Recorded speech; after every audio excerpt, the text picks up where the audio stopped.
Shalom Bapak Ibu Saudara. Puji Tuhan, bersyukur kita bisa berkumpul kembali pagi ini. Seberapa kita yang ada, kita mau siapkan hati kita membawa hati kita pada Tuhan pagi ini. Kita bersyukur karena Tuhan sudah berikan hari yang baru, bulan yang baru jelang masa-masa sekarang ya. Kita bersyukur Tuhan Yesus baik. Penyertaan Tuhan luar biasa sempurna buat kehidupan kita. Penyertaan Tuhan dahsyat dan ajaib dalam kehidupan kita. Setiap musim dalam kehidupan kita, Tuhan pasti selalu ada bersama dengan kita. Kita gak pernah tinggalkan oleh Tuhan. Dan kita mau satukan hati, kita bawa hati kita pada Tuhan pagi ini. Terima kasih Yesus. Kami bersyukur Tuhan. Kami bersyukur penyertaan-Mu luar biasa buat kehidupan kami. Sepanjang minggu ini Tuhan, sepanjang bulan ini, kami sudah ada di bulan yang baru. Kami bersyukur Tuhan Yesus baik buat kehidupan kami. Kami bersyukur penyertaan-Mu sempurna dan luar biasa buat kehidupan kami Tuhan. Bapak terima kasih Engkau dahsyat Tuhan. Dan biar kami terus bisa merasakan kasih setia-Mu di sepanjang kehidupan kami. Biar penyertaan-Mu yang dahsyat itu terus nyata dalam hari-hari yang kami lalui Tuhan. Dalam keadaan suka maupun duka kami percaya Tuhan selalu ada bersama dengan kami. Dan Tuhan terus menyertai musim-musim kehidupan kami. Terima kasih Bapak, terima kasih Yesus. Terima kasih Tuhan.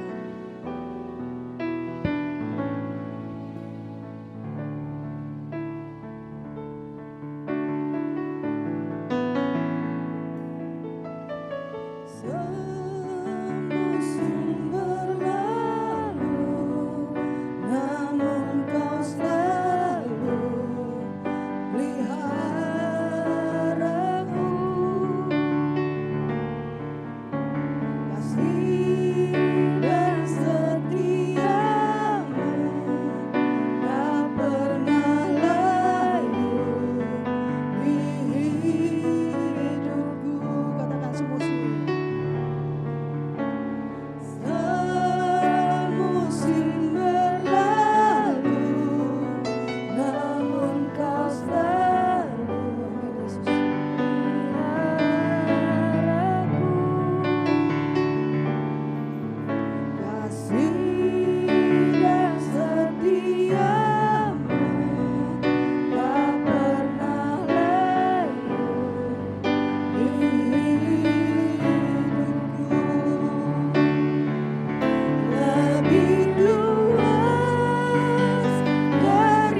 bersyukur padamu. Lebih luas dari samudra kebaikanmu Bapa, takkan habis di hidupku. Yes, amin. Kasih-Mu tinggi Tuhan.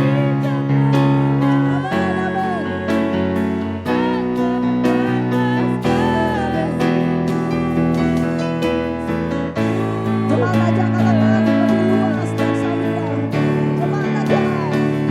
Lebih luas dari samudra. Bersyukur Tuhan. Kebaikanmu Bapa, takkan habis di hidup kami. Lebih tinggi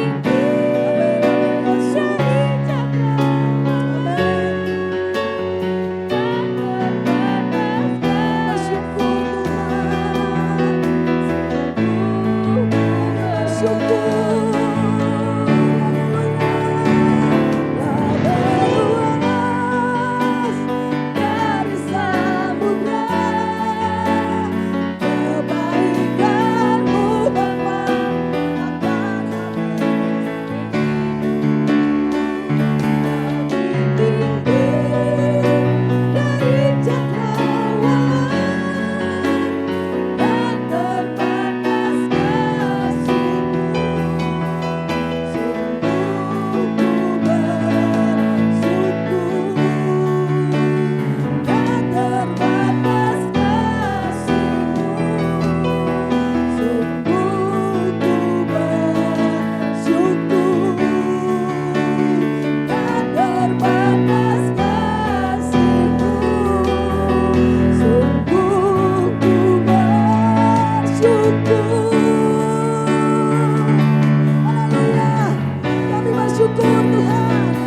Bersyukur untuk kasih setia-Mu dalam kehidupan kami. Tuhan baik buat kehidupan kami. Kau Allah yang ajaib. Kami bersyukur Tuhan. Kami bersyukur buat penyertaan-Mu sepanjang hidup kami. Kau tak pernah meninggalkan kami Tuhan. Kami bersyukur. Kami bersyukur. Sempurna dalam kehidupan kami. Kau luar biasa buat kehidupan kami. Kau Allah yang berdaulat atas hidup kami. Kau Allah yang ajaib. Kau Allah yang mulia. Haleluya, haleluya, haleluya, haleluya.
kami. Biar Tuhan yang terus menjadi penguasa dalam kehidupan kami.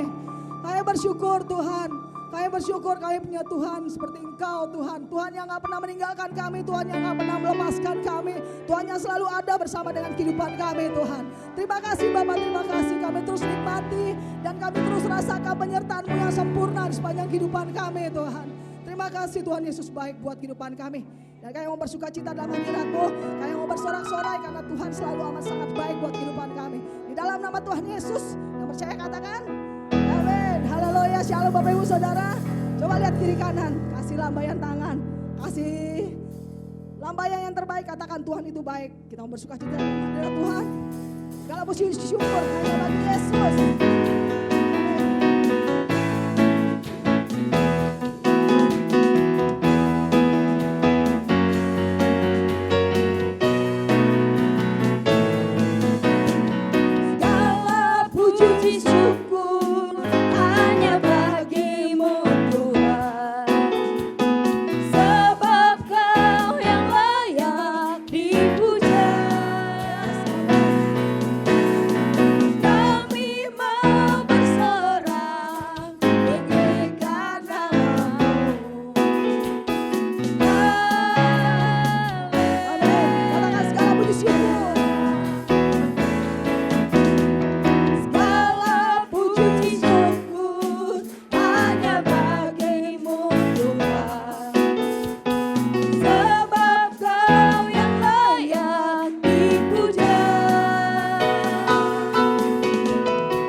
Pujian kami.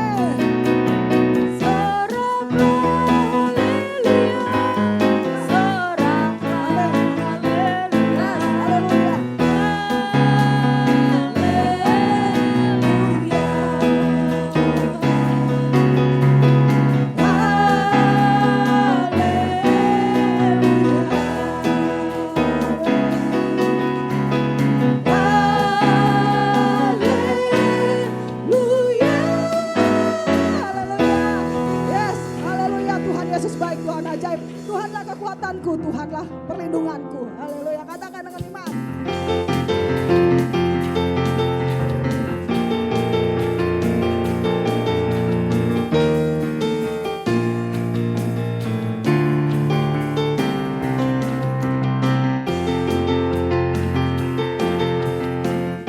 Yes, kami bersyukur Tuhan.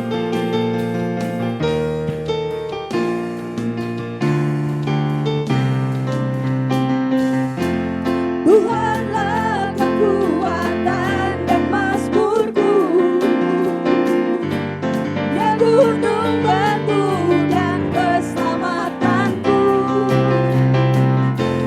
Hanya padamu hatiku percaya,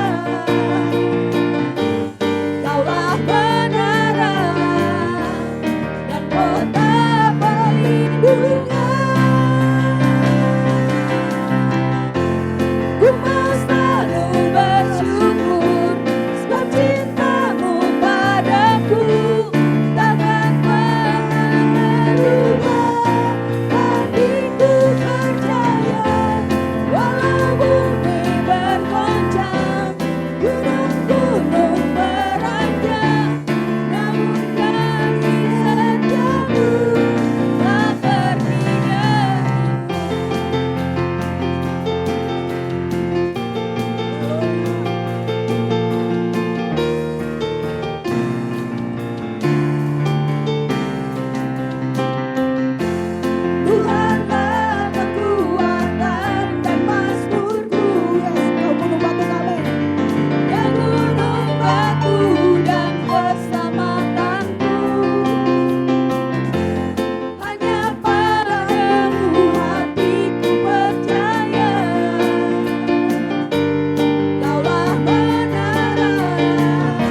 bersyukur Tuhan. Ayah bersyukur Tuhan. Kasih setiamu gak pernah pergi dan hilang dalam kehidupan kami Tuhan. Terima kasih Yesus, Engkau baik buat kehidupan kami. Sungguh Tuhan, Engkaulah jawaban buat kehidupan kami. Mari Bapak Ibu Saudara yang mengalami masalah beban berat ketika datang saat ini, kita mau yakini bahwa Tuhan sungguh ada dan Tuhan melihat. Bahkan Tuhan mendengar setiap pergumulan hidup kita. Dia memberikan kekuatan buat kita karena dia ada sumber menara dan kubu pertahanan buat kehidupan kita. Terima kasih Yesus. Terima kasih Tuhan. Kau melihat Tuhan keberadaan hati kami pagi ini Yesus. Kau melihat hidup kami Tuhan. Terima kasih Yesus. Terima kasih Tuhan.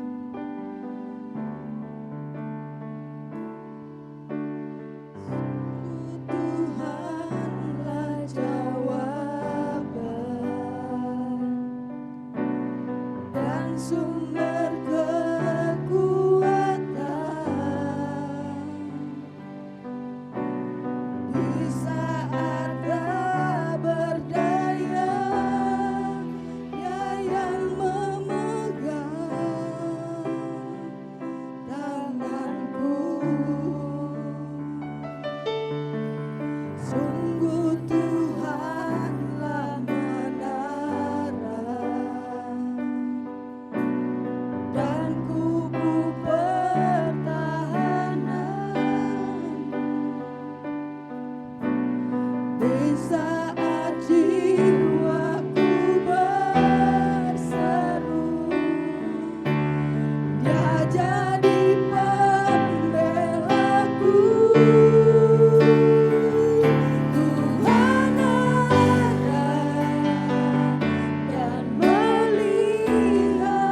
bersyukur Tuhan, dan kami tetap percaya bahwa Engkau Tuhan yang besar, Tuhan yang selalu memberikan jalan, dan bahkan Tuhan yang memberikan satu keyakinan yang teguh bahwa Tuhan tidak pernah meninggalkan kami. Kami percaya, ajar kami untuk dibukakan pikiran kami seperti Engkau merindukan apa yang Kau nyatakan dalam kebenaran firman-Mu, supaya kami mengalaminya. Bawa kami untuk melihat bagaimana pikiran besar Tuhan terjadi dalam kehidupan kami. Terima kasih Tuhan Yesus, terima kasih. Urapi hamba-Mu dan urapi kami semua untuk menerima kebenaran firman-Mu. Biar kiranya nama Tuhan saja dipermuliakan. Terima kasih Tuhan Yesus, terima kasih. Dalam nama Tuhan Yesus kami berdoa. Mari kita sama-sama katakan amin. Silakan saudara duduk. Shalom saudara. Pada tahun ini memang tahun yang tidak pernah kita duga-duga. Diperkirakan bahwa tahun ini bisa aman dari COVID. Ternyata saudara masih terus berlanjut, bahkan hal-hal yang baru muncul, yang tidak pernah diduga muncul dan terjadi. Nah saudara-saudara yang kasih dalam Tuhan, maka tahun ini tahun 2021 kita jemaat di tempat ini, saya membawa supaya saudara mempunyai dan mengajak supaya saudara mengerti tentang pikiran besar Tuhan. Nah salah satu pikiran besar Tuhan membawa kehidupan kita untuk semakin sungguh, semakin lebih dekat lagi kepada Tuhan. Maka bukan hanya sekedar murid yang saudara jalani sebagai anak-anak Tuhan, tetapi saudara dibawa untuk menjadi bukan sekedar pengikut, tetapi menjadi murid Tuhan. Nah minggu lalu saudara-saudara yang kasih dalam Tuhan, kita berbicara tentang menjadi murid itu bukan hanya status kita murid Tuhan, tetapi harus ada perubahan nyata dalam hidup kita. Bahwa hidup sebagai murid Tuhan, karena diperintahkan Tuhan sebagai garam dan terang dunia, maka perubahan nyata itu harus ada dalam kehidupan saudara. Perubahan apa? Perbuatan kita sebagai buah hidup kita. Maka apa yang dikatakan dalam kebenaran firman Tuhan juga harus menjadi nyata dalam kehidupan saudara. Harus saudara alami dalam kehidupan iman percaya kita. Nah saudara, bahwa Tuhan tidak tinggal diam. Tuhan selalu ada cara untuk menolong kita. Maka dari itu, kalau kita menjadi murid harus ada perubahan nyata, maka kita harus menjadi murid itu, menjadi murid Tuhan atau menjadi murid Kristus harus memiliki komitmen saudara. Harus memiliki komitmen yang apa yang harus kita lakukan dalam kehidupan kita. Jadi menjadi murid harus memiliki komitmen. Nah saudara-saudara yang kasih dalam Tuhan, menjadi murid Kristus atau sebelum kita mengatakan menjadi murid Kristus yang harus memiliki komitmen. Sebelum saya akan mengutip satu apa yang disampaikan oleh Jonathan Edwards. Jonathan Edwards adalah pelari lompat jangkit dari Inggris. Ya. Ini Jonathan Edwards ini pelari dari Inggris, dia pemegang rekor Olimpiade berturut-turut selama 3 kali. Prestasi ini tak lepas dari komitmen. Tak lepas dari komitmen ketika Jonathan Edwards ini dia mengambil satu sikap bahwa dia harus meninggalkan segala hal-hal yang tidak yang merintangi untuk mencapai dia menjadi seorang juara.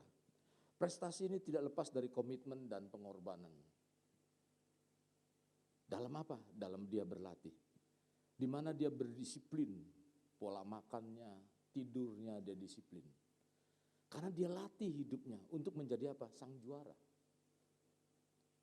Nah, kalau kita berbicara tentang komitmen menjadi murid Kristus, latih diri kita. Untuk apa? Untuk menjadi murid. Jangan asal, saya nggak bisa. Saya tadi diskusi, kalau misalnya saya memikirkan tentang saudara, kalau seandainya kita kumpul sama-sama mengikuti pemuritan, bagaimana? Kalau misalnya online, Om katanya online itu kadang-kadang gak serius. Saya lagi mikirin gimana supaya saudara nangkap, saudara enak begitu. Kadang-kadang kan masa bodoh lah begitu. Jangan masa bodoh saudara. Karena Lihat, sekarang ini semakin hari semakin saudara kita akan dibawa kepada satu penyesatan-penyesatan pola hidup dan lain sebagainya. Tanpa sadar kita mengikuti arus itu. Maka penting untuk kita berlatih, komitmen diperlukan komitmen. Nah, komitmen itu berprestasi, dikatakan komitmen untuk berprestasi seperti dengan komitmen yang diperlukan dalam mengikuti Kristus. Jonathan itu mengatakan lompat jangkit tidak mendominasi hidupnya. Kristuslah yang mendominasi hidupnya. Maka saudara, di sini apa yang disampaikan oleh Jonathan Edwards, saudara, dia mengatakan itu. Dia bilang, komitmen untuk berprestasi seperti dengan komitmen yang diperlukan dalam mengikuti Kristus. Tapi apa atau karir yang ada dalam kehidupannya itu tidak mendominasi karir ataupun apa yang terjadi, entahkah bisnis kita, jangan sampai itu mendominasi kehidupan kita. Biarlah Kristus yang mendominasi dalam kehidupan kita. Demikian juga pelayanan, hamba Tuhan. Kalau pelayanan itu mendominasi dalam kehidupan kita, kalau pelayanan itu mendominasi dalam kehidupan kita, bukannya Kristus, maka itu juga tidak berkenan. Ya, jadi Kristuslah yang harus mendominasi dalam kehidupan kita, bukan pelayanan kita. Saudara-saudara yang kasih dalam Tuhan, jadi menjadi murid Kristus memerlukan komitmen, saudara. Coba kita buka di dalam kitab Lukas. Lukas pasalnya yang ke-9, Lukas 9.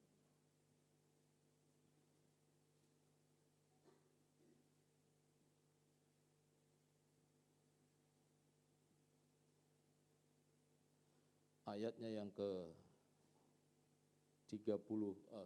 ayat 62.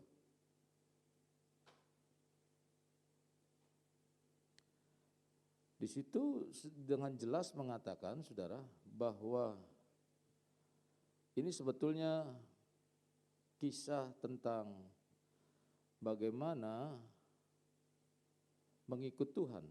Kalau saudara baca perikopnya itu, saudara, hal mengikut Tuhan.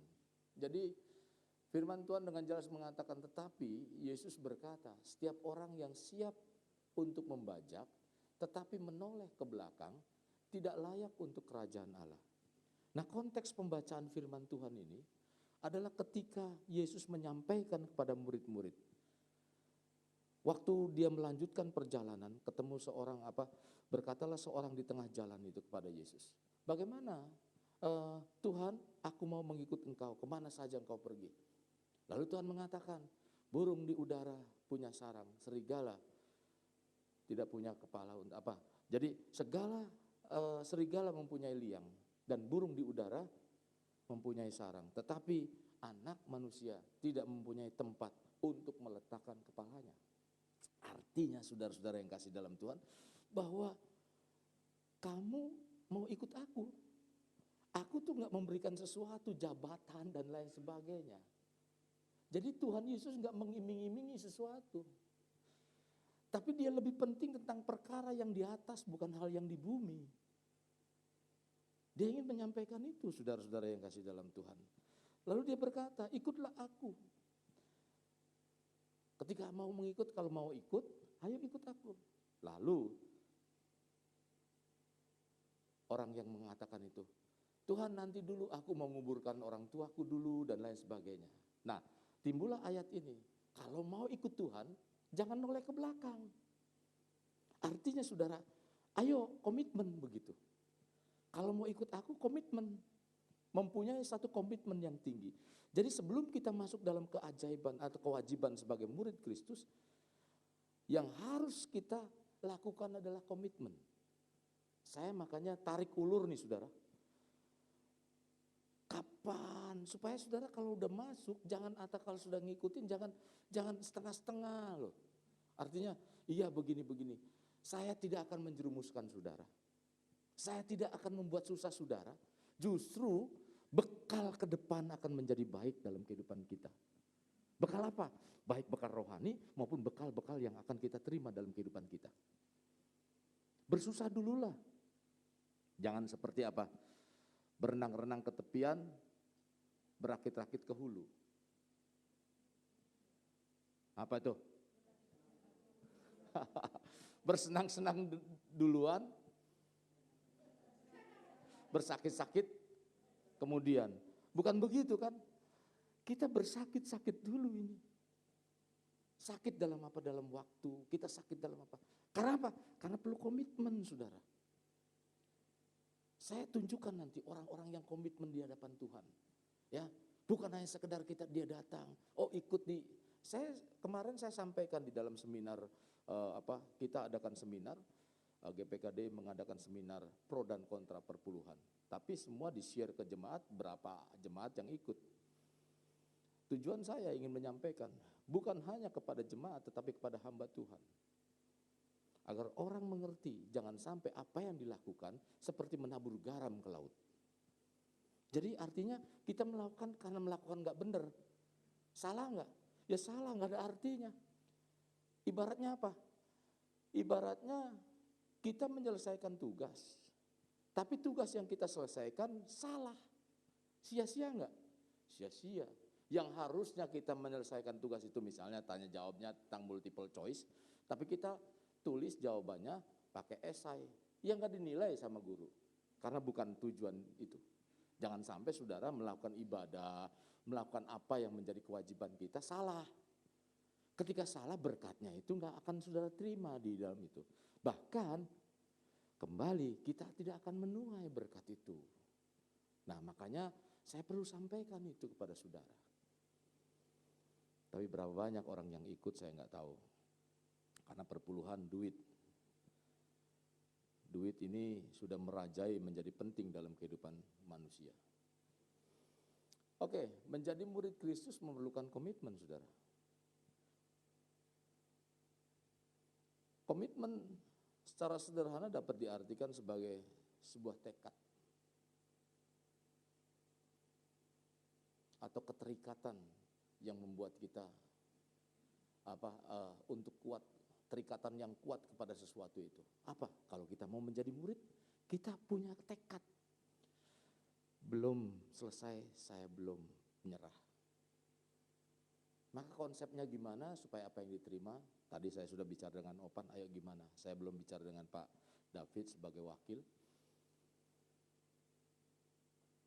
Nah, komitmen itu penting, saudara, dibutuhkan dalam semua bidang.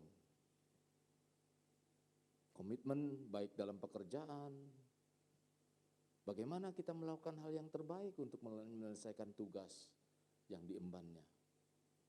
Sebagai kepala keluarga, kita juga sama, harus melakukan dengan yang baik.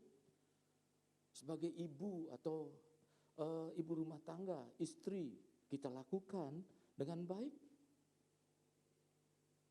Komitmen itu. Jadi komitmen dalam rumah tangga, saudara, orang yang bekerja, orang yang hidup dalam pasangan suami istri, itu perlu komitmen, selalu menjaga janji yang diikrarkan di hadapan Tuhan itu. Ketika setia sampai apa? Sampai dompetnya kosong, sampai dompet mati, baru setia begitu. Setelah itu dompetnya hidup setia, dompetnya mati enggak setia. Hidup dan mati dompet tetap setia. Nah itu ikrar, baik senang ataupun susah. Baik makan nasi kering, kalau kita jabarkan lagi ya, baik makan nasi terasi maupun nasi daging. Tetap setia, tetap melayani. Nah itu janji ikrar itu, ingat. Makanya penting dalam kehidupan hari Jumat beberapa waktu kita mengingat tentang janji-janji pernikahan itu. Anak muda khususnya couple ya, yang couples. Juga susahnya setengah mati, mesti dijaprikah atau apakah?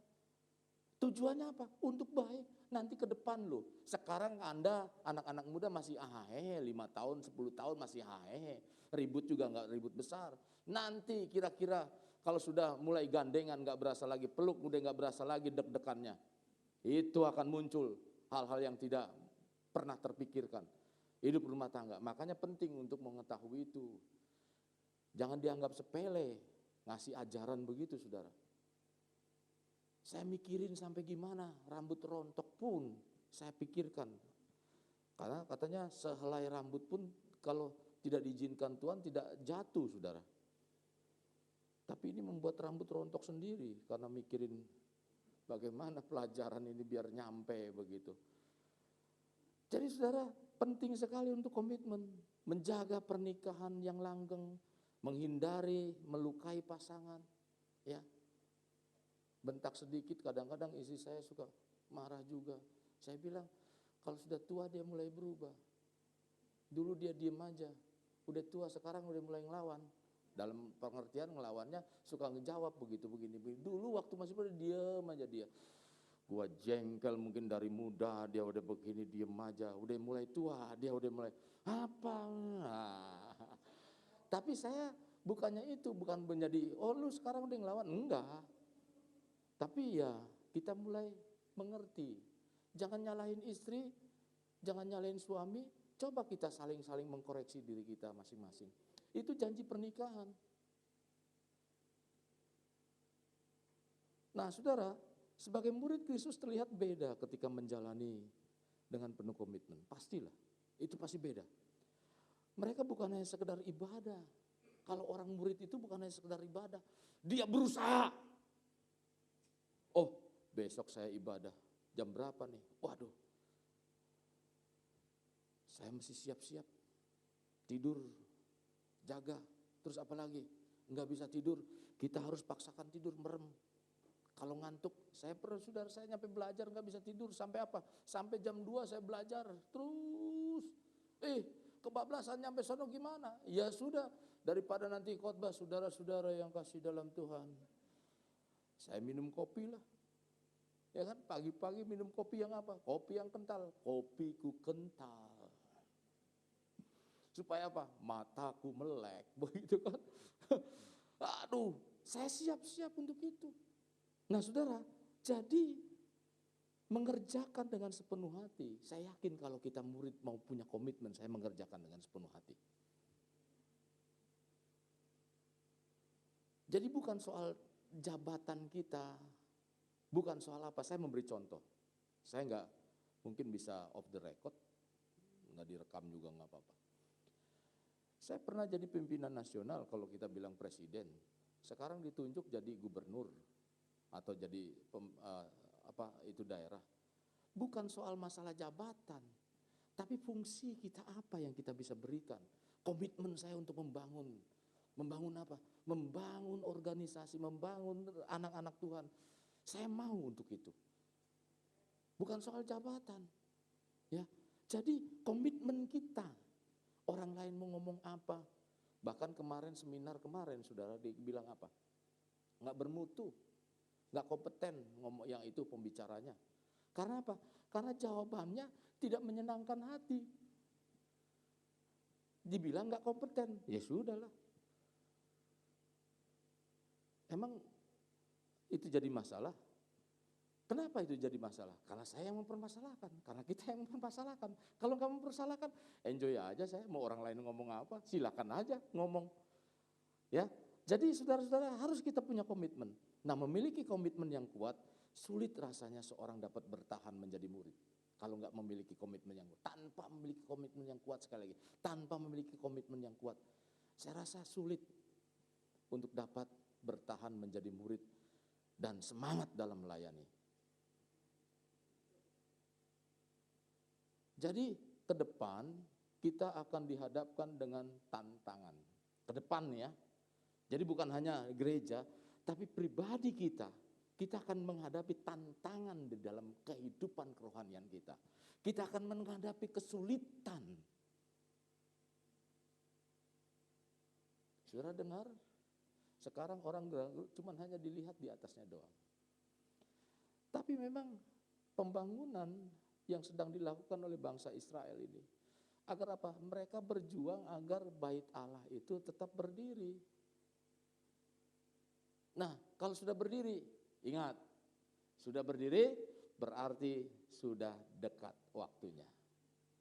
Bahkan ada yang menyampaikan kerbau hitam atau sapi hitam lagi. Sapi merah sudah ditemukan. Dan itu buat persembahan yang akan dipersembahkan itu.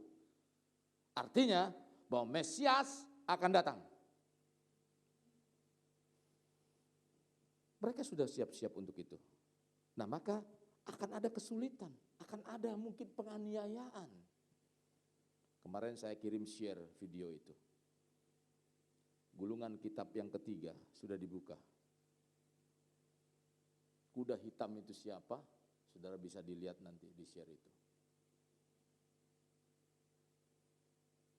Kesulitan, aniaya, bahkan mungkin juga kelimpahan hal-hal yang Tuhan akan berikan dalam kehidupan kita. Kalau kita komitmen, ya, janji Tuhan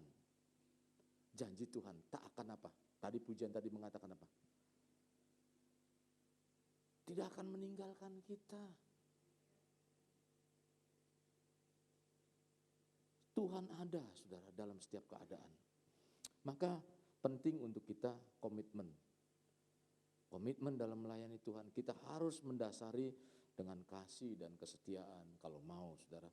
Jadi apabila kasih kepada Tuhan sudah menjadi dasar dalam kehidupan kita, maka siapapun akan setia mengerjakan segala perkara.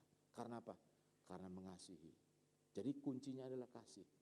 Saya kenapa lakukan setiap apa yang kerjaan, mau istri punya pekerjaan atau apa begitu. Kadang-kadang saya lagi siap begini, Pak tolong ini, udah siap dulu tunda, saya lakukan.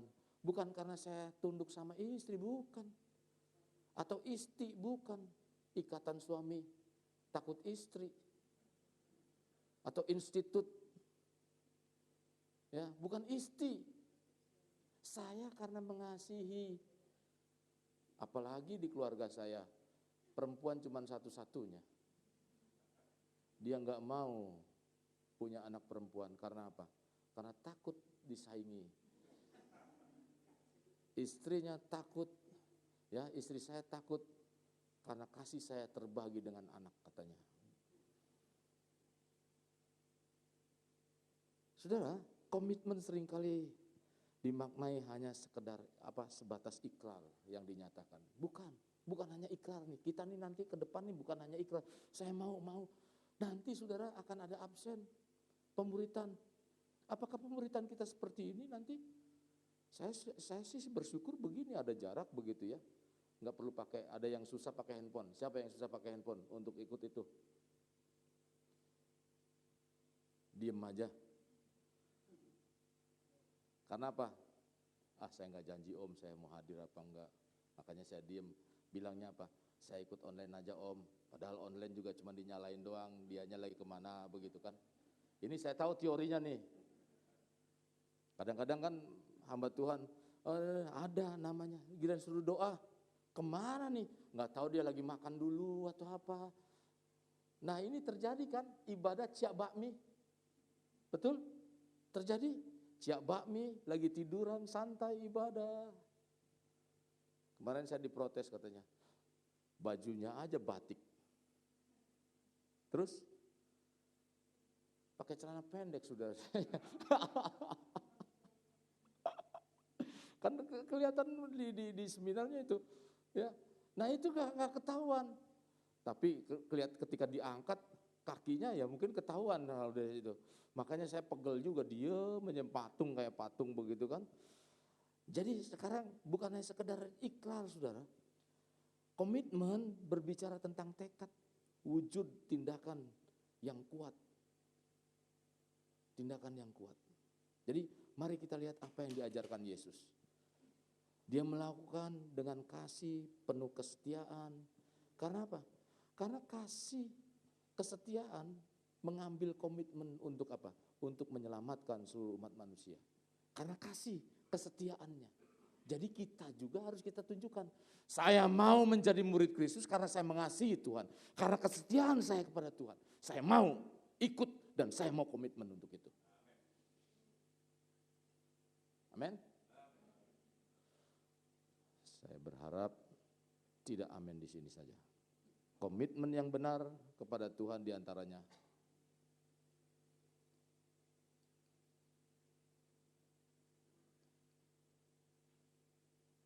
Jadi komitmen yang benar kepada Tuhan. Satu, tetap setia di tengah ketidaknyamanan. Nah kalau saudara tadi baca ayat yang 62, coba kita mundur baca ayat ke 58, saudara. Yesus berkata kepadanya, apa? Serigala mempunyai liang dan burung mempunyai sarang. Tetapi anak manusia tidak mempunyai tempat untuk meletakkan kepalanya. Zaman itu saudara biasanya para nabi berkeliling bersama murid-muridnya untuk apa? Untuk mengajar kepada orang-orang yang ada di sekitar itu dan dilayani dengan baik. Dan disediakan tempat yang nyaman serta makanan yang cukup. Nah banyak orang mengira apabila mereka mengikuti Yesus, maka mereka akan mendapat fasilitas itu loh. Jadi kalau misalnya saya bersama Yesus lah, jangan saya lah. Yesus bersama murid-muridnya ketika dia ngajar keliling Galilea, Yudea begitu. Nah ketika Yesus bersama muridnya keliling itu, maka orang-orang yang ada di sana biasa memberi makan, ya, memberikan fasilitas tempat tidur dan lain sebagainya. Nah pikirnya ketika mari ikut aku, dia kepengen begitu loh. Wah nanti enak, aku gak punya rumah, aku gak punya apa, Tuhan akan berikan begini, makanan yang enak dan lain sebagainya. Nah pikirnya itu ada fasilitas saudara. Banyak orang berpikir fasilitas yang sama. Orang yang bertanya kepada Yesus, ya di ayat sebelumnya, akan mengira, mengharapkan bahwa ia akan mendapatkan kenyamanan. Coba kita baca di dalam 57. Mungkin bisa tayangkan ayat 57.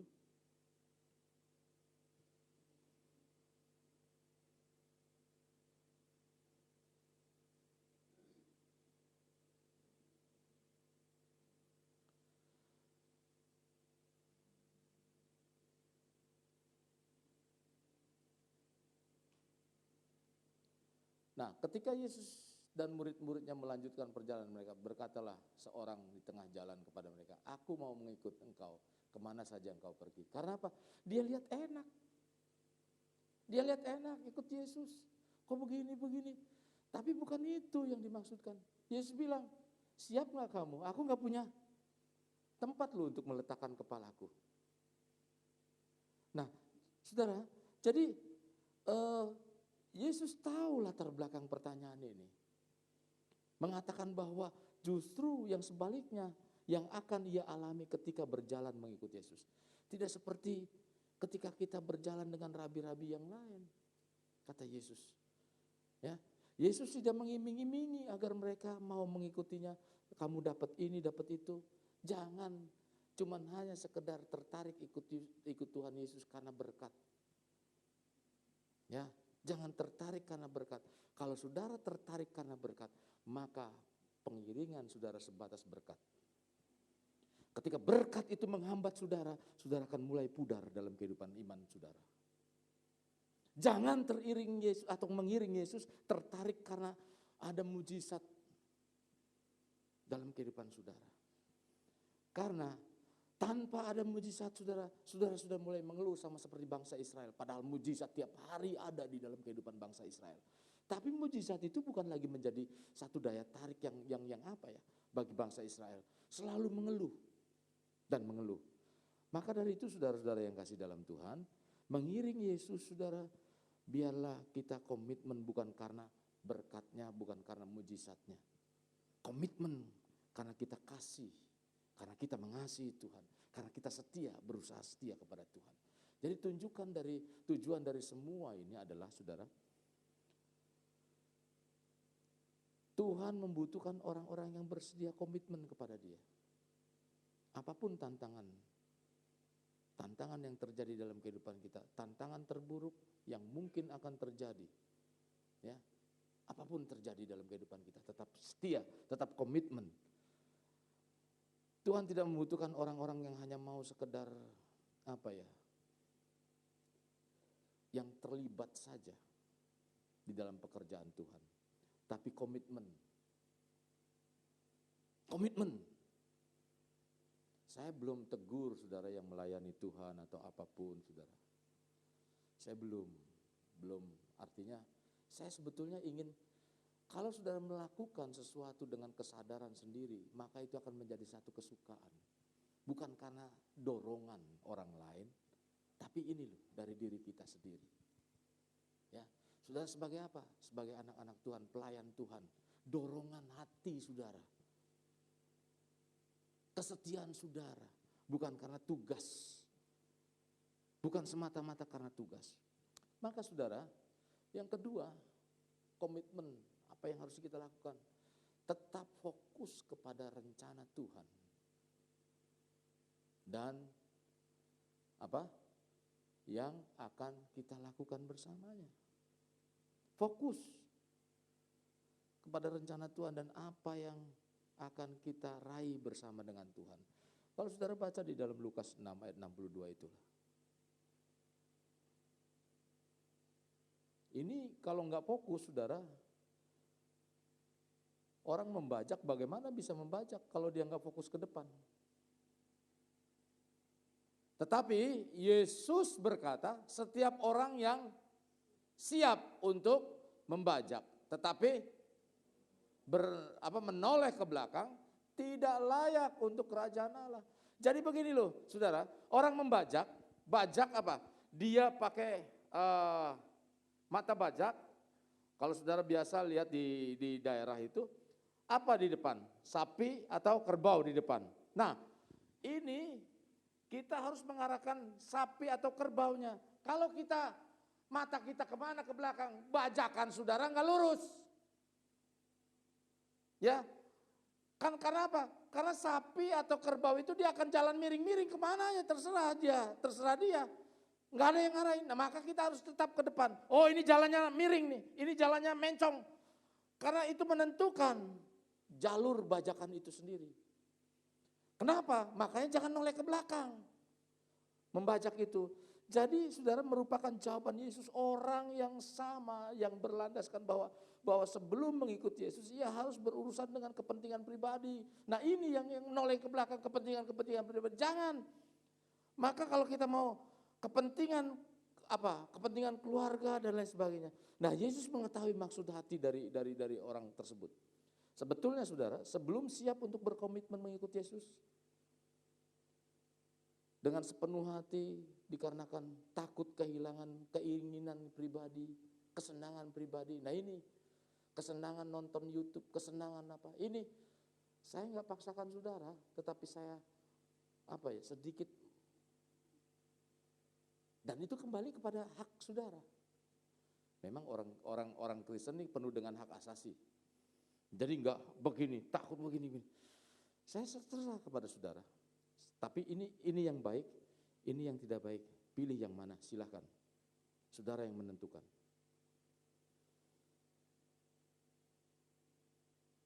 Banyak gereja yang menentukan harus. Saya katakan harus atau tidaknya, kalau saya harus tapi saudaranya juga enggak ngelakuin, sama aja bohong. Maka coba kita kerjakan dari hati kita.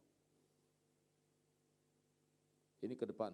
Jangan sampai saudara ngerasa, aduh hak saya hilang nih, keinginan saya hilang. Saya suka ngeluyur malam hari Rebo, kemana, janjian sama teman lama. Makanya kan ada kawan lama segala macam itu. Jualannya yang baru-baru juga sih sebetulnya. Kehilangan me time. Ada mie baso, kehilangan mie baso, me time, me too. Ada banyak mimi lagi saudara. Mungkin teman-teman gak pernah nongkrong lagi.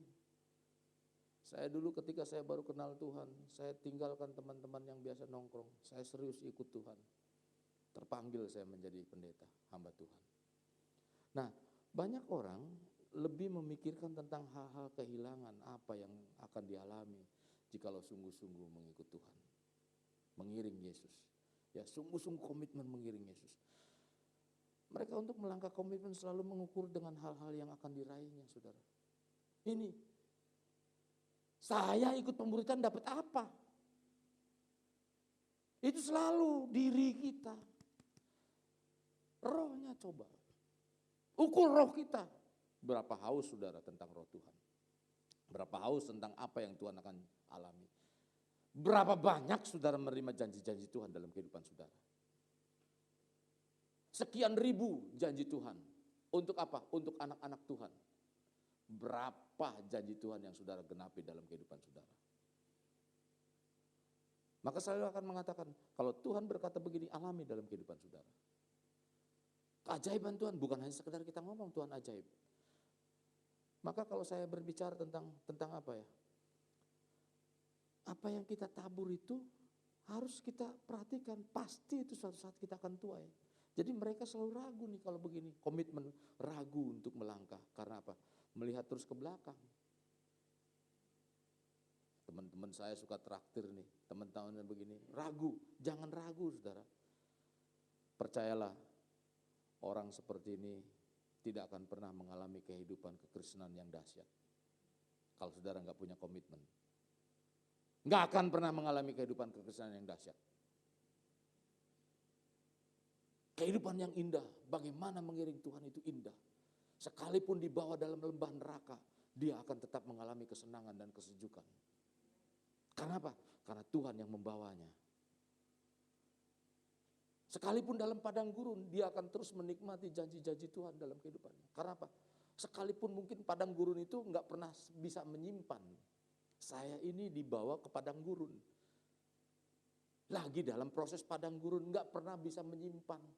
Apa yang dimakan mungkin habis hanya untuk 1 hari. Kalaupun disimpan jadi ulat. Ya. Tapi di padang gurun apa tidak ada penyertaan Tuhan? Ada penyertaan Tuhan. Lihat bangsa Israel di padang gurun apa? Waktu berjalan pada siang hari, dia nggak kepanasan. Ada apa? Tiang awan yang menaungi. Malam hari ada apa? Tiang api yang menerangi. Itu saudara pikir, apa sih tiang awan, tiang api? Benar-benar Tuhan menuntun. Dia bukan hanya sekedar kalau malam dia duduk di situ. Enggak. Jadi ada terang di sana. Maka Yesus mengatakan terang itu berharga sekali. Kalau ada terang Kristus, maka saudara akan bisa berjalan dalam keadaan apapun. Kegelapan tidak akan menguasainya. Jadi penting sekali untuk menyalakan Kristus dalam hati kita, dalam kehidupan kita. Nah saudara-saudara yang kekasih, mari jemaat Tuhan. Jemaat Tuhan mengambil komitmen untuk menjadi murid.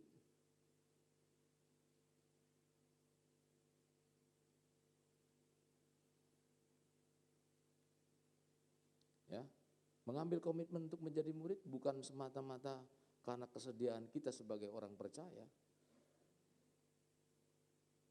yang mau masuk wilayah berat dan penuh dengan pengorbanan, melainkan bukti keseriusan kita nih.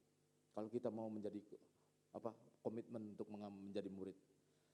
Nah, saudara, menjadi murid berhasil dan sukses seperti yang diharapkan oleh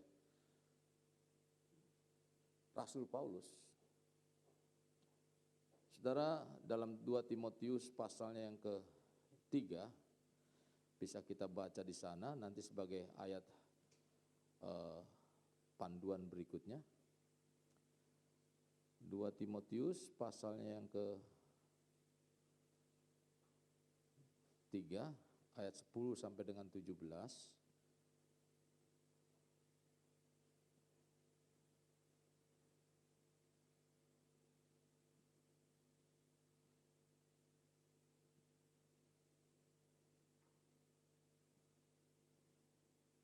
Di situ berbicara tentang iman bertumbuh dalam penganiayaan dan pembacaan kitab suci. Jadi Paulus memberikan penyampaian itu kepada Timotius, ya, bahwa menjadi murid Kristus, kalau dia sampaikan, aku nih pernah dianiaya, aku pernah begini, tidak mundur dalam imanku sedikit pun. Aku tidak pernah mundur. Karena aku sebelumnya menerima apa yang diajarkan.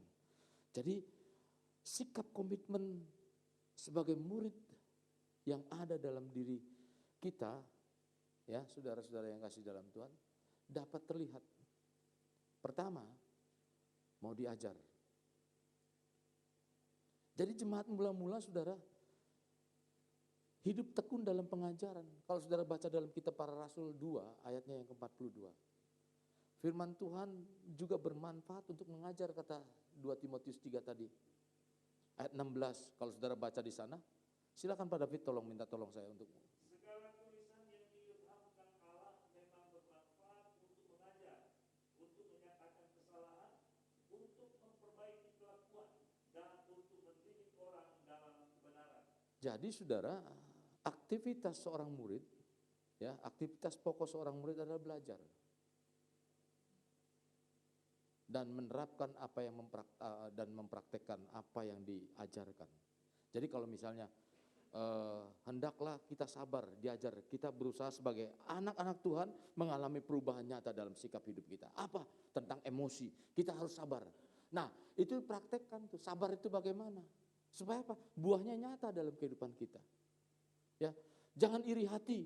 Bagaimana? Itu harus dipraktekkan dalam kehidupan kita. Nah, ini yang diajar. Jadi seorang murid ini diajar. Nah, hari ini kita mengajar. Saya ingin mengajar, saudara, pentingnya menjadi murid, pentingnya belajar, pentingnya diajar. Mempraktekkan tujuannya, apa yang diajarkan tidak mudah lupa. Coba seorang guru ngajarin teorinya begini-begini, ya. Ketika ini dicampur dengan ini, maka akan keluarkan asap, dan asap itu bisa mengakibatkan ledakan yang tinggi. Nah, kadang-kadang anak-anak muda iseng, teori itu di lab itu kenapa sih banyak ada, hati-hati begini. Saya pernah ngelihat saya sih bukan anak IPA, ada teman saya anak IPA, dia di lab, dia campur cairan ini bisa pus begitu. Wah, dia campur banyak, pus, hampir kebakaran di ruang lab. Barangkali lebih serem begitu ya, kayak dia ingat film Aladin, barangkali dia kasih itu, wah biar asapnya banyak, pus begitu. Benar saudara, hampir kebakaran itu. Nah, jadi saudara-saudara yang kasih dalam Tuhan, teori dan praktek.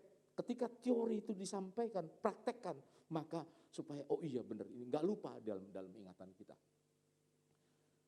Nah, saudara-saudara, maka pengajaran yang kita terima akan menuntun kita menjadi pribadi yang menerima kemerdekaan. Pribadi akan menerima kemerdekaan dan kasih yang selalu baru dari Tuhan. Pengajaran yang Tuhan ajarkan bukan menjadi tumpuan atau tumpukan pengetahuan, saudara. Jadi apa yang diajarkan itu jangan sampai itu menjadi tumpukan pengetahuan, tetapi penuh dengan pengalaman. Saya ingin mengajak saudara, banyak anak-anak Tuhan cukup sampai pendeta aja, nanti berdoa pendeta, apa sih keperluannya? Saudara, itu hati-hati. Berarti kalau semua arahnya pendeta, saudara gampang disesatkan. Karena apa? Karena saudara nggak diajak untuk punya pengalaman sendiri. Tuhan ajaib, benar Tuhan ajaib, saudara punya keajaiban Tuhan dahsyat, benar. Nah, saudara mengalami Tuhan hidup, benar Tuhan hidup. Makanya dalam doa Rebo kemarin saya ingin tanya, apa ini begini-begini? Tuhan selalu berbicara kepada kita. Tapi seringkali kita yang selalu sering bicara kepada Tuhan. Diam dan belajar apa yang Tuhan kehendaki dalam kehidupan kita. Menjadi pengalaman hidup kita. Nah, saudara, yang kedua, cepat saja, mau dikoreksi kesalahannya. Jadi orang yang komitmen menjadi murid. Menjadi murid adalah orang yang mau diajar, mau dikoreksi kesalahannya. Jadi kalau kita dengar khotbah atau begini, lalu kena templak firman Tuhan, kena ketegur firman Tuhan, lalu nggak mau dikoreksi kesalahannya, berarti saudara bukan murid. Memang rasanya sukar, saudara, namun penting kita diajar untuk mengenali mana yang benar, mana yang salah. Itu kan diajarnya begitu. Ketika membuka firman, kita harus siap untuk berkata, oh Tuhan, terima kasih, saya salah, Tuhan ubahkan. Pernah ngomong begitu? Ketika ditegur atau ada hamba Tuhan nyampaikan begini, kita mulai tahu siapa nih yang ngomong. Kok dia tahu? Bukannya, kan ngomong bukan ngejelekin, tapi ketika kita tertemplak, mestinya kita ngomong, Tuhan terima kasih, hamba Tuhan ini dipakai untuk ini. Bukannya cari siapa yang ngomong. Di sini mah nggak ada. Saya mungkin di sana yang dengar nanti yang online ini, saudara. Jadi Jika keyakinan kita yakin kita sejalan dengan firman Tuhan, ya, perlu kerendahan hati untuk tidak berdalih. Ini yang diperlukan. 3.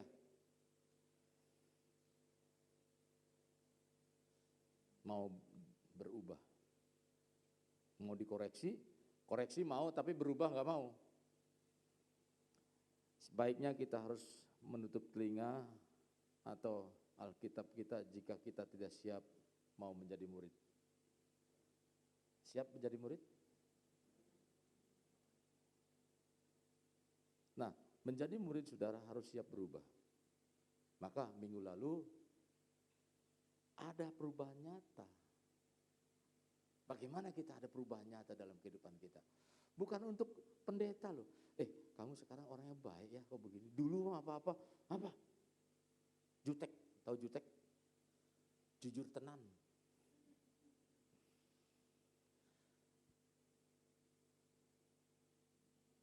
Menjadi murid harus siap berubah. Setiap kita yang sudah mengalami Yesus, saudara. Bahkan karya-karya yang Yesus berikan dalam kehidupan kita, maka ada jaminan pasti untuk mengalami perubahan. Mengapa? Karena ada roh Tuhan dalam kehidupan kita yang mau mengubahkan. Ini lo salah, ini lo benar. Ya, saudara, bahkan bukan hanya menunjukkan saja kalau saudara baca di dalam kitab itu, mengajar, menuntun, merubah. Bukan hanya itu, tetapi itu juga yang akan memberikan kekuatan, kemampuan kepada kita untuk kita bisa menjalaninya. Jadi bukan hanya mau berubah tapi tidak memberikan kekuatan, justru Roh Kudus akan memberikan kekuatan kepada kita untuk kita mampu menjalaninya. Jadi jangan takut, tantangan itu cuma biasa, sudah semata-mata menjadikan kita untuk menaik tingkat, naik level. Keempat,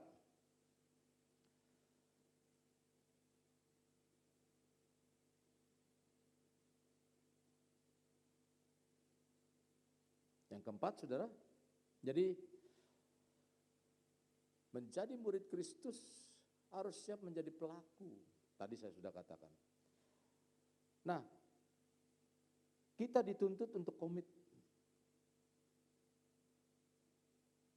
Menerapkan firman Tuhan secara total dalam kehidupan kita. Total. Bukan apa yang kita tahu tentang firman Tuhan, melainkan apa yang kita lakukan. Ya, tahu firman Tuhan tapi nggak ngelakuin sama aja bohong. Saya berusaha, bukan berarti saya ngomong begini, saya sudah sempurna, tidak. Saya berusaha. Mari kita sama-sama lakukan untuk itu. Menerapkan kebenaran firman Tuhan.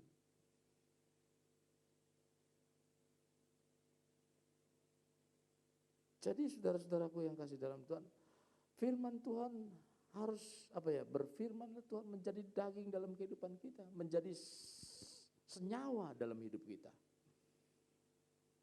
Jadi penting bukan apa yang kita tahu tentang firman Tuhan, melainkan apa yang kita lakukan. Oleh karena itu saudara, seorang murid Kristus, sebagai murid Kristus, marilah kita mengambil sikap komitmen untuk membuktikan diri kepada dunia bahwa benar kita ini adalah murid Kristus. Murid Kristus yang dibuktikan dengan apa? Dengan senantiasa mau diajar. Senantiasa mau untuk dikoreksi kesalahannya. Siap untuk diubah dan menjadi pelaku firman. Itu murid Kristus. Sekali lagi, murid Kristus, mari kita menjadi murid Kristus yang dibuktikan dengan senantiasa mau diajar. Mau diajar, bersedia untuk dikoreksi kesalahan kita, siap untuk diubah, dan mau menjadi pelaku firman. Miliki komitmen. Komitmen bukan hanya sekedar tekad, tetapi komitmen merupakan satu sikap kita atau tunduk, ya, satu kehidupan yang kuat, tekad yang kuat saja, bukan tekad yang kuat, tetapi harus kita buktikan dengan tindakan yang nyata dalam kehidupan kita. Nah, saya tidak panjangkan firman Tuhan pada saat siang hari ini. Mari saudara-saudara yang kasih dalam Tuhan, ambil komitmen itu.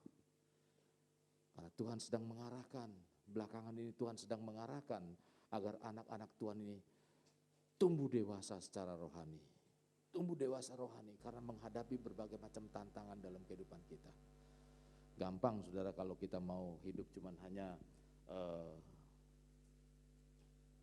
menyenangkan kita. Sekarang ini sarana untuk menyenangkan diri sendiri banyak.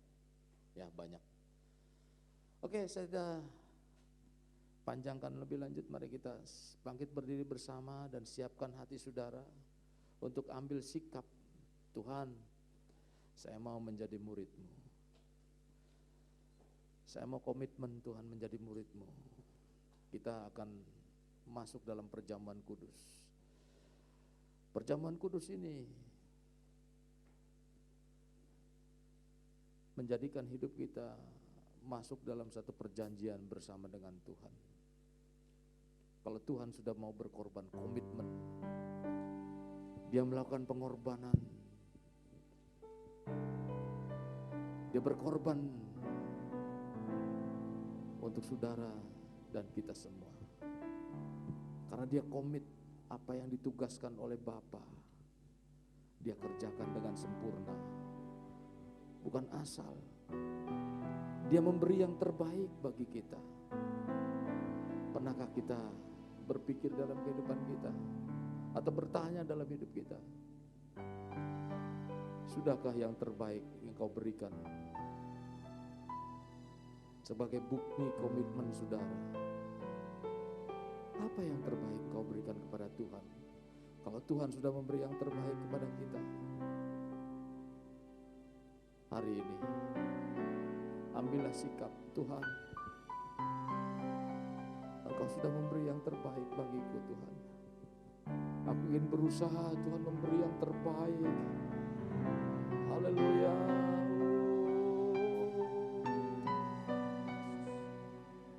Mari kita angkat perjamuan kudus ini. Tuhan, kami ingat akan pengorbanan-Mu di kayu salib Tuhan. Kami mengangkat perjamuan kudus di hadapan-Mu, Engkau yang sudah mati di kayu salib memberikan yang terbaik untuk kami Tuhan. Kami ingin mau diajar Tuhan, kami mau berubah Tuhan. Kami mau diubah dan kami mau menjadi pelaku kebenaran firman-Mu sebagai murid Kristus Tuhan.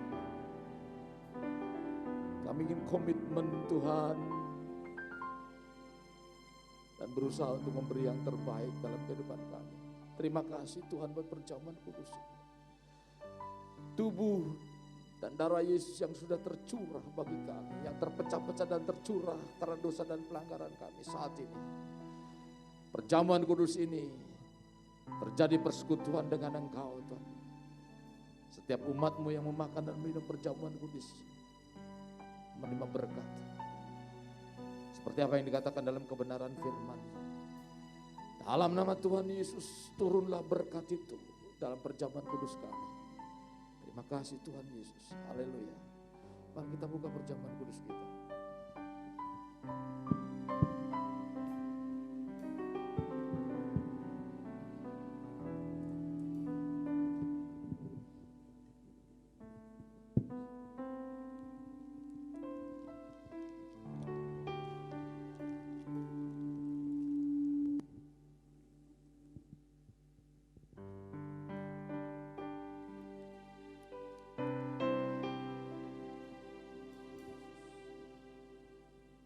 Tuhan,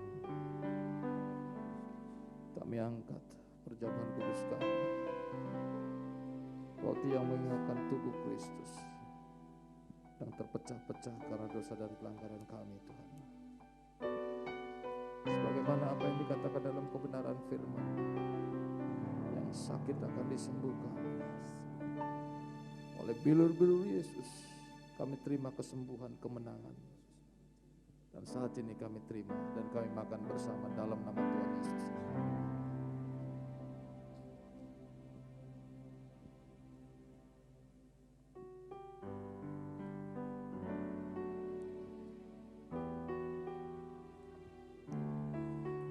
Kami angkat cawan kami Tuhan. Terima kasih janji-janji-Mu Tuhan. Darah-Mu yang tercurah untuk mensahkan janji-janji menjadi bagian dalam kehidupan kami. Bahkan darah-Mu yang menyucikan kami, melepaskan kami dari segala ikatan-ikatan yang ada. Karena kuasa darah-Mu, biarlah dengan darah-Mu ini Tuhan,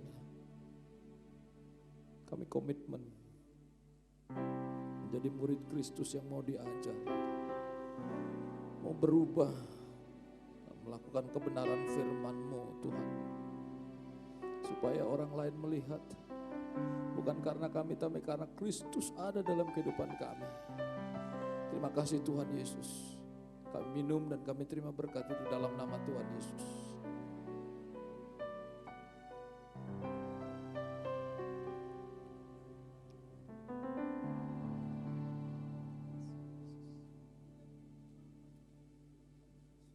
Syukur,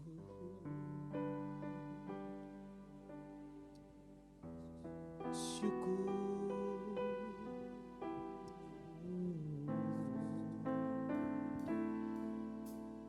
syukur,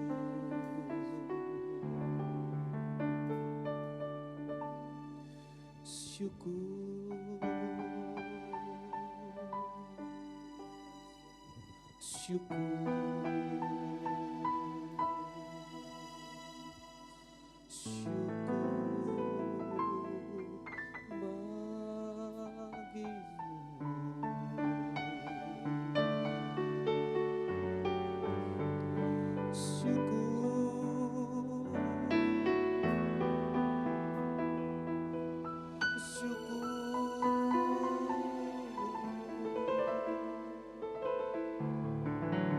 syukur bagimu Tuhan.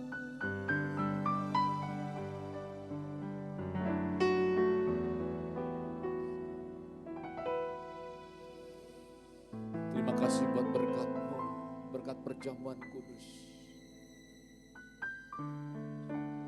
Bimbing kami untuk kami komitmen dalam menjalani apa yang menjadi keyakinan kami Tuhan. Agar iman percaya kami terus makin bertumbuh di dalam Engkau Tuhan. Kami mengalami janji-janji-Mu yang nyata. Terima kasih Tuhan Yesus. Mari kita kedahkan tangan bersama-sama. Hari ini Tuhan, kami telah menerima perjamuan kudus. Kami mengingatkan bagaimana Engkau begitu setia, begitu kasih, sehingga Engkau memberikan diri untuk kami Tuhan. Engkau memberikan yang terbaik untuk kami. Kami mengedahkan tangan di hadapan-Mu Tuhan, kami berusaha untuk memberi yang terbaik bagi-Mu Tuhan. Kehidupan kami, kalau Engkau telah memberikan kehidupan-Mu bagi kami Tuhan, kami berusaha segenap hati kami, pikiran kami, kehidupan kami Tuhan. Kami berusaha untuk memberi yang terbaik. Mampukan kami Tuhan untuk menjalani kebenaran ini. Karena kami perlu tuntunan-Mu, perlu tuntunan Roh-Mu yang kudus untuk memberikan kekuatan, menuntun, mengarahkan, bahkan menompang kami Tuhan. Terima kasih Tuhan Yesus. Saudara yang kekasih, percayalah, Roh Kudus akan memberikan kemampuan, kekuatan, penyertaan, pertolongan dalam kehidupan saudara. Terimalah anugerah berkat dari Allah Bapa, kasih sayang dari Yesus Kristus dan penyertaan Roh Kudus yang selalu ada dalam kehidupan saudara, dan bahkan berkat-berkat akan dicurahkan dalam kehidupan saudara. Berkat-berkat rohani. Rohani saudara semakin hari semakin terus mempunyai satu hubungan yang intim dengan Tuhan. Tidak mudah diombang-ambingkan dengan berbagai macam pengajaran yang menyesatkan. Saudara akan terus punya pengalaman secara pribadi bersama dengan Tuhan. Di mana Tuhan yang ajaib, Tuhan yang dahsyat, Tuhan yang luar biasa. Bukan hanya sekedar pengetahuan terjadi dalam kehidupan saudara, tapi pengalaman pribadi. Saudara mengalami semua itu terjadi dalam kehidupan saudara. Rumah tangga saudara, usaha saudara, pekerjaan saudara, anak-anak saudara, cucu-cucu saudara mengalami keajaiban, kedahsyatan, keluar biasaan Tuhan terjadi. Terimalah berkat-berkat secara jasmani. Diberkati dengan damai dan sejahtera Tuhan. Kuasai dengan damai dan sejahtera Tuhan dalam kehidupan jasmani saudara. Sehingga damai dan sejahtera Tuhan, yaitu kebenaran firman Tuhan memenuhi hidup saudara. Sehingga saudara dalam menjalani hidup hari-hari ini tidak mudah mengalami ketakutan, kekhawatiran. Ada damai dan sejahtera Tuhan menyertai kehidupan saudara. Shalom Tuhan ada bersama dengan saudara. Bahkan kesehatan Tuhan melingkupi kehidupan saudara. Dijauhkan dari segala virus-virus yang mematikan, berbahaya bagi saudara. Tidak akan menimbulkan bahaya. Karena Tuhan ada bersama dengan saudara. Tuhan ada bersama dengan kita. Terimalah berkat jasmani itu. Dalam nama Tuhan Yesus mengalir dalam hidup saudara, dalam rumah tangga saudara, anak-anak saudara, cucu-cucu saudara. Bahkan terimalah juga berkat-berkat secara ekonomi. Diberkati usaha pekerjaanmu, rumah tanggamu, anak-anakmu, cucu-cucumu. Bahkan apa yang kau rintis, engkau akan menerima berkat. Menjadi berkat terus semakin hari, semakin diberkati. Sebagaimana Yakub mengalami berkat, sebagaimana Ishak mengalami berkat, sebagaimana Abraham mengalami berkat Tuhan, terjadi dalam kehidupan saudara. Seperti Ishak, di tengah-tengah kekeringan, ketika dia menabur, dia akan menuai. Demikian juga apa yang saudara tabur, saudara tuai dan terima berkat-berkat daripada Tuhan dalam kehidupan saudara. Terimalah berkat, itu berkat Abraham, berkat Ishak, berkat Yakub dicurahkan dan dilimpahkan dalam kehidupan saudara sampai Maranatha, gereja Tuhan kali yang kedua. Terimalah dan bawalah berkat itu dalam nama Tuhan Yesus Kristus.